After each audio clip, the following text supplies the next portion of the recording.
Welcome to The Foundry by Forge College.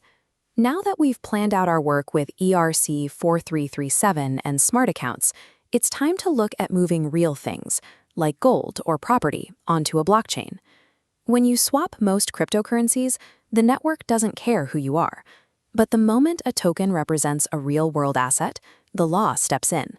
Suddenly, anyone can trade turns into only specific people can trade, under specific conditions. Trading standard tokens is like a public park where anyone can walk in. Trading real-world assets is more like an exclusive club. To get past the velvet rope, you need more than just a ticket. You need to prove you're on the guest list and following the dress code. We run into a timing problem here. Solana processes trades in less than a second, but legal checks and property deeds can take days to verify. Developers bridge this gap using compliance patterns. These are the digital bouncers of the blockchain, ensuring all legal requirements are met before a single token changes hands. The most common pattern is pre-approval. It acts as the primary gatekeeper for the network. Here, the identity check happens off-chain.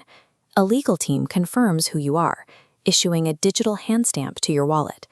This receipt, an attestation, is what the smart contract looks for. The network sees it and allows the transfer, knowing the legal work is finished. Other delays happen waiting for government-issued money, like dollars or euros, to clear through traditional banks. For these cases, we use a pattern called escrowed settlement. Escrow works like a coat check. Instead of sending tokens directly to a buyer, the seller places them in a secure digital lockbox on the blockchain. While tokens sit in the lockbox, the buyer sends dollars to a bank. This data messenger, the oracle, waits for the bank to confirm funds arrived. Once it gets the green light, the oracle triggers the lockbox to release the tokens to the buyer. Pre-approval and escrow focus on prevention. They ensure every legal and financial box is checked before the trade is finalized. Large institutions often prefer delegated custody. This pattern is perfect for users who want to avoid the heavy responsibility of managing their own private security keys. Think of the custodian as a VIP host. They hold the keys, verify the identity of everyone involved, and sign the transactions for you. They keep detailed logs so auditors can see exactly why every trade was allowed. Learning to build these custodian systems requires a deep dive into smart contract logic. Forge College offers specialized courses that show you how to implement these exact types of professional-grade controls. There is also a pattern for markets that need to move as fast as possible. This is post-approval. Post-approval allows trades to happen instantly.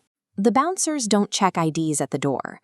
Instead, they walk through the room later to make sure everyone belongs there. If the review team finds a trade that shouldn't have happened, the protocol uses its administrative powers to freeze the assets or pull the funds back. Designing an asset involves a choice between the total preventative security of pre-approval and the high-speed environment of post-approval. This map shows the full picture. The rigid blocks of traditional law and banking interlock with the high-speed data lines of Solana. The patterns we discussed, the lockboxes and bouncers, are what make that connection possible.